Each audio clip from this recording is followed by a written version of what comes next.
ఏ విధంగా కూటమి ప్రభుత్వం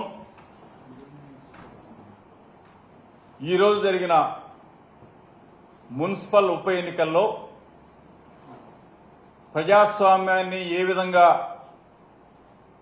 కూనీ చేశారో, కూనీ చేస్తున్నారో, కూనీ చేయబోతా ఉన్నారో స్పష్టంగా రాష్ట్రంలో ఉన్న కోట్లాది మంది ప్రజలు చూస్తూ ఉన్నారు. మున్సిపల్ ఉప ఎన్నికల్లో ఏ విధంగా దౌర్జన్యానికి తెర తీశారో కూటమి ప్రభుత్వం, చంద్రబాబు నాయుడు ప్రభుత్వం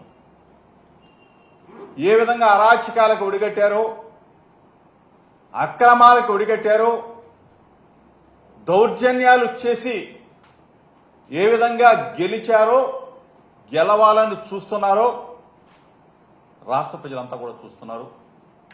విస్తుపోతున్న పరిస్థితులు కూడా మనం చూసాం. చెప్పేదేమో ఒక మాట, చంద్రబాబు నాయుడు చేసేదేమో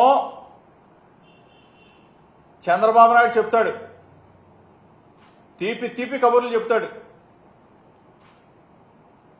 తెలుగుదేశం పార్టీలోకి రావాలంటే పదవులని విడనాడి మా పార్టీలో చేరాలని చెప్తారు. కానీ ఈరోజు నువ్వు చేస్తుందని చంద్రబాబు నాయుడు గారు ప్రజాస్వామ్యాన్ని కూని చేయట్లేదా? చెప్పేదేమో శ్రీరంగ నీతులు, చేసేవన్నీ కూడా అరాచకాలు, దౌర్జన్యాలు, దుర్మార్గాలు. అసలు ఈ ఉప ఎన్నికలతో, ఈ మున్సిపల్ ఎన్నికలతో, ఈ కార్పొరేషన్ ఎన్నికలతో మీ కూటమి ప్రభుత్వానికి అసలు సంబంధం ఉందా? మీకు ఏ కార్పొరేషన్లో అయినా సరే మెజారిటీ ఉందా? ఏ మున్సిపాలిటీలో అయినా సరే ఆంధ్రప్రదేశ్ రాష్ట్రంలో మీకు మెజారిటీ ఉందా? అసలు కార్పొరేటర్లు లేరు, కౌన్సిలర్లు లేరు. మీరు ఏ విధంగా ప్రలోభాలకు గురి చేస్తారని చెప్పి అడుగుతా ఉన్నా చంద్రబాబు నాయుడు గారు. ఒక బాధ్యత కలిగిన ముఖ్యమంత్రి, నువ్వు ఏం మాటలు చెప్పావు, ఏమి ఆచరిస్తున్నావు? మున్సిపల్ చైర్మన్లు, వైస్ చైర్మన్లు, కార్పొరేషన్ డిప్యూటీ మేయర్, ఈ ఎన్నికల్లో కనీసం మీకు కార్పొరేటర్లు లేరు, కౌన్సిలర్లు లేరు, మీరు నిలబడటానికి అర్హులు కాదు మీ పార్టీ.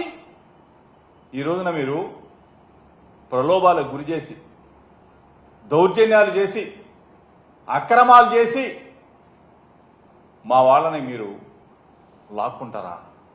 దౌర్జన్యం చేస్తారా? అసలు చీప్గా లేదా మీకు? ఏదో 10 నెలల మీ పరిపాలన అనుకుంటా, 10 నెలల మీ పరిపాలనలో మీరు వచ్చింది మొదలు మా పార్టీ వాళ్ళ మీద అత్యాచారాలు, మా పార్టీ వాళ్ళ మీద దౌర్జన్యాలు, మా వాళ్ళని చంపటం, ఊర్లో వదిలిపెట్టి వెళ్ళేలాగా మీరు బెదిరించడం, ఆఖరికి మహిళలను కూడా వదిలిపెట్టకుండా వాళ్ళ మీద దాడులు చేశారే. ఈరోజు స్వయంగా తిరుమల తిరుపతి అనగానే అందరూ కూడా పవిత్రత, ఒక భక్తి. అటువంటి తిరుపతిలో ఏ విధంగా దౌర్జన్యాలు చేస్తారా? కొడతారా? బస్సులో మా కార్పొరేట్లు వెళ్తా ఉంటే బస్సు మీద దాడి చేస్తారా? హింసకు గురి చేస్తారా? అసలు ఎక్కడికి వెళ్ళిపోతా ఉన్నారు చంద్రబాబు నాయుడు? మీ ప్రభుత్వం, మీ కూటమి కుట్రలతో ప్రజాస్వామ్యాన్ని ఏ విధంగా కాలరాస్తా ఉన్నారు ఒకసారి ఆలోచన చేసుకోమని అడుగుతా ఉన్నా. ఒక పక్కనేమో మేమేమో శుద్ధహస్తులం అంటారు, మేమేమో మీ పార్టీ వాళ్ళు రిజైన్ చేస్తే తప్ప మా పార్టీలో చేరటానికి వీలు లేదని చెప్పి చెప్తారు. శ్రీరంగ నీతులు చెప్తారు. ఈరోజు మీరు చేస్తున్న వికృత చేష్టలను ప్రజలు గమనిస్తా ఉన్నారు. అసలు అధికారంలోకి వచ్చిన దగ్గర నుంచి అబద్ధాలతో అధికారాన్ని గద్దెనెక్కిన దగ్గర నుంచి ఈనాటి వరకు కూడా ఈ 10 నెలల కాలంలో మీరు చెప్పిందేంటి? ఎన్నికలకు ముందు మీరు ప్రజలకు ఇచ్చిన వాగ్దానాలేంటి? ఈ రోజు వరకు కూడా వాటి గురించి మీరు ఆలోచన చెయ్యకపోగా ప్రజాస్వామ్యాన్ని కాలరాస్తూ ప్రజాస్వామ్యాన్ని కూనీ చేస్తూ ఈ చంద్రబాబు నాయుడు గారు నిన్న ఢిల్లీ వెళ్ళాడు. ఢిల్లీ ప్రచారానికి వెళ్ళాడు మహానుభావుడు. 2019లో ఢిల్లీ వెళ్ళాడు.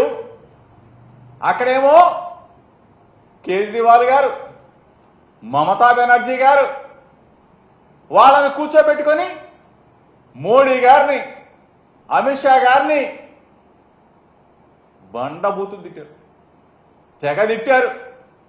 ఈ చంద్రబాబు నాయుడే 2019లో ఒకసారి తీయండి. మరలా ఇదే చంద్రబాబు నాయుడు గారు ఈరోజు మరలా 2025 వచ్చేసరికి 19లోనేమో కేజ్రీవాల్ గారిని పొగిడారు. కేజ్రీవాల్ గారు మంచివాడని చెప్పాడు. ఈరోజేమో కేజ్రీవాల్ చెడ్డవాడు. కేజ్రీవాల్ని ఆ రోజేం గెలిపించాలి, కేజ్రీవాల్ని ఈరోజేమో ఓడించాలి. అసలు నాలుకేనా మనిషేనా, మనసేనా? ఒక విలువ ఉందా? ఒక సిద్ధాంతాలు ఉన్నాయా?